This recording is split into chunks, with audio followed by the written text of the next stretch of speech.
What's up, everyone? Welcome back to my channel. Thank you all for tuning in today to go over this past weekend's tournament for the Professional Long Drive Association Rockwell Series. This event was held on August 22nd. And if you watched my previous video, we just went over my warm-up routine and some of the setup that went into play to host this tournament at the One Stop Power Shop in Newton Grove, North Carolina. Throughout this video, we're going to be going through most of my sets that I had recorded, as well as dropping clips from a few of the men. As you can see in this video, we've got Will Hogue in the first seat, closest to the shed, and then Jeremy Nowak in seat 2, aka the Swingman, and in the third seat is Trey Gilliland. This next group consists of Rob Tietmeyer, Aaron Mansfield, and amateur Alex Blozer. These gentlemen were part of the second group to go off that morning, and I will be warming up to hit in the third group shortly. And I'll go ahead and let you guys know now, I've put a link in the description below for One Stop Power Shop's YouTube channel where you can check out the entire day's tournament, as well as the commentary for each set and hitter. They've got some interviews in there, as well as previous PLDA events. And that's also where they'll be streaming future events, so don't forget to subscribe to their channel. So if you haven't seen my first video and are interested, I had some of my calisthenic stretching and warm-up routine prior to hitting. And now I'm actually getting into my 5x5 set, where I start off. The first 5 balls is just really letting me get into the groove of my swing and finding out where I might be tight for that day, if I need to stretch more or anything before increasing my speed, which I do in sets 2, 3, 4, up until 5, where I should be at my max speed or tournament level speed at that point. Alright, so let's get into it. This is actually my first set, professional debut on the PLDA Tour, as well as long drive as a whole. As you guys know, COVID hit in 2020, depending on what time you're watching this video, and so our professional season was canceled, and Bobby Peterson, my coach, decided to host a few events so that all of our efforts practicing this year weren't going to waste. So my first hit during this set actually went OB left, just getting some nerves out. If you can see on the tee with me is Ryan Riesbeck, so if you guys follow long drive at all, you know he's definitely a power hitter. Huge influence on the tour. We've also got Jeff Brumley behind me, who's also made some appearances on tour. This next ball that I just hit actually went into the middle of the grid. I think 318 was the yardage for that ball.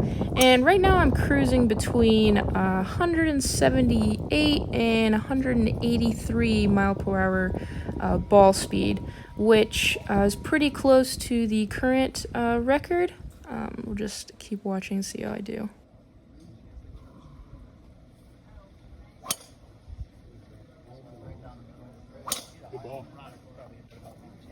Actually lost my tee on this shot. Shout out to Tornado Tee. They make fantastic tees. If you guys have never tried them before, much improvement to your traditional wooden tees. I actually used the same tee for this entire tournament, as well as my warm-ups, because they've this special head that they're made of is a type of mesh material. It doesn't break.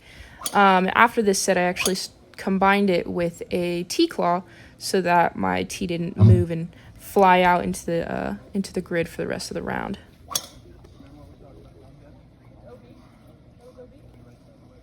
And you can hear there in the background, I actually called out to my spotter to make sure that ball was in bounds versus OB. I did have 3 balls in bounds for this round, which I'm actually pretty pleased with because it was my first set ever. Here's Jitters, unofficially sponsored by Monster.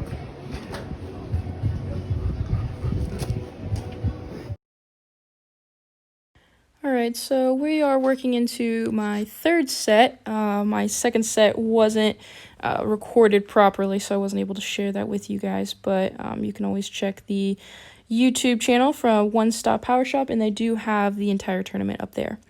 So here I'm hitting against Colton Casto on my left, and to my right which he'll come in and out of the frame, is actually Brian Kelly. My first ball went a little right. I think it did roll out of bounds, but I actually do pretty well in this set. Let's watch this. Yeah, that ball went right down the middle. One of the big factors people actually don't take into consideration a lot of times is the conditions of the grid and wind conditions for the day. So, I mean, if you're watching World Long Drive at all or seen any tournaments in the past, you see some tournaments, the guys and the girls will be going over 400. Other tournaments, you'll get a ball that goes 320 and that takes the win. It really speaks on how much of a factor conditions are. So during this tournament, the middle of the grid between 315 and 330 was pretty soggy from all the rain we'd had that week in North Carolina.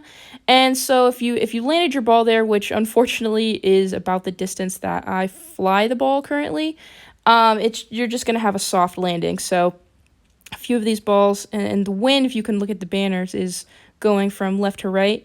A lot of my ball flights are high and they are fading off to the right, and I just land right out of bounds. But if I landed up in that soft area, I just wasn't getting enough roll, and then right there you can see I was not happy about that one. I'm pretty sure I pulled that one left, just trying to swing a bit too quick. My timing was a little off from my lower body, and my upper body I wasn't able to shut my hands properly. And honestly, that's just lack of practice with the coronavirus and me being up in Washington. We haven't been able to practice a whole lot with the courses being closed for most of the summer, and just not having the ability to really fix that timing outside of hitting in a net in the backyard. That concluded my third set, though. I actually got a ball out to 329, so that put me in 5th place at this point in time. I was able to hold on to 5th place, which actually was enough to carry me into the final round of 16 for this day's tournament. It was a huge honor, one, because I was not expecting to make it that far.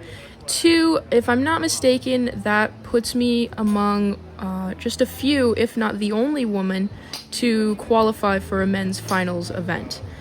So huge honor. Here I am talking to Kyle Berkshire, world champ. New game plan. Suck less. And that was the lovely advice from the great Kyle Berkshire that he gave me coming into this 7th round, which would be the 3rd round of the final 16. At this point, my mindset is just to focus on my own ball and make good swings, good contact, so I can increase my ball speed and my swing speed. I've got Will Hogue on my left, I've got George Haverty and Landon Gentry on my right, and, you know, realistically, I know I can't out-hit these guys unless they're going OB, because they all can hit it 360, 370 plus. So I'm just focusing on what I can do at this point in time, not trying to overdo it, and just staying within the grid.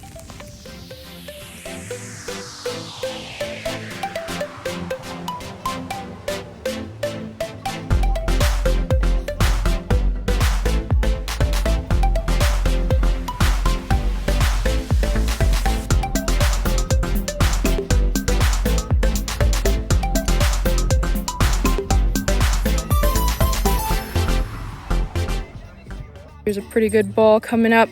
I actually go 330 in this round, and my ball speeds reached 187 miles an hour, and I'm swinging consistently between 123 and 126 miles per hour for swing speed.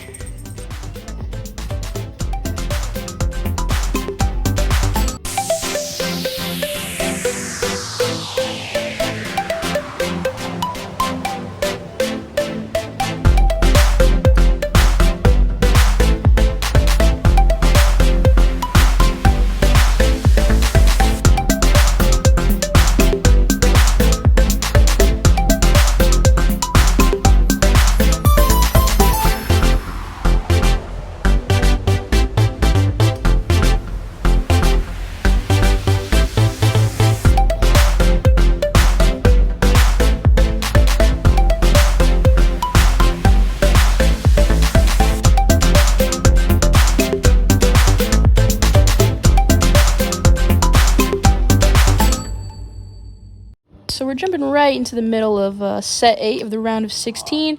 My cameraman, aka my younger brother, got a little lost, so he missed the first 3 balls of this set. But I'm really striking it well here. I've got 187 as my fastest ball speed of the round. These last 3 balls have been 185 consistently, and I'm on the TrackMan seeing the numbers. This ball, I really smack it right down in the middle. Really happy with it. This is going to end up being my longest ball of the day at 336. Previously, I'd been struggling with getting over that soggy section of the grid, and I think I do actually hit the back end of it at this one and get a little bit of a roll, so super excited about that. My final ball, tried to step on it, not too happy, but, you know, I mean, that wasn't a terrible way to end it. About lost herself.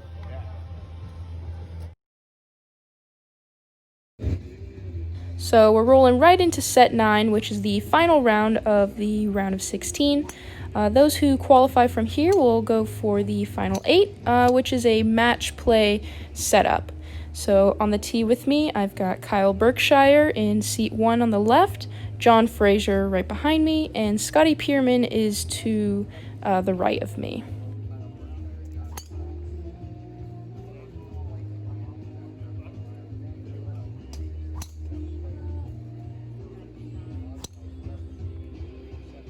I'm going to let this one play out a little bit more than I had the others. This was the final round that I actually participated in the tournament, and rookie mistake, I didn't eat quite as much as I should have. Pretty much survived off of cantaloupe all day. So I do not recommend that for any future competitors because you run out of energy really quickly. We're at like hour 3 at this point in the tournament of hitting, and you gotta fuel your body way more than I did. So I'm pretty gassed at this point, slowing down a little bit, but the biggest problem I ran into was just having control of the club face. My body was still trying to outrace my hands, and my hands just couldn't close.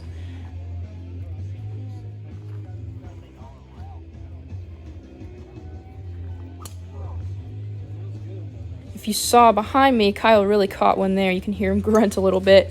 He got fired up. Congrats to him for doing well.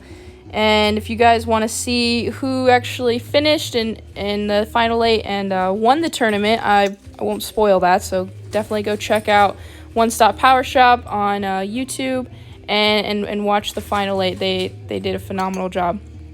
It was my last ball there. I mean, I look pretty disappointed. I mean, an OB set, though, I think everyone needs one in a career. Keeps you humble, right? But couldn't ask for a better way to have a professional debut. It was a phenomenal experience. I loved hitting against the men. They all welcomed me. My teammates were super supportive. And, I mean, hitting at One Stop Power Shop is always a great day. So thank you all for watching, for supporting everyone who shared and liked the video. I've got to thank my coach, Bobby Peterson, for hosting a fantastic event and allowing me to compete, as well as my wonderful cameraman, my younger brother, Brady.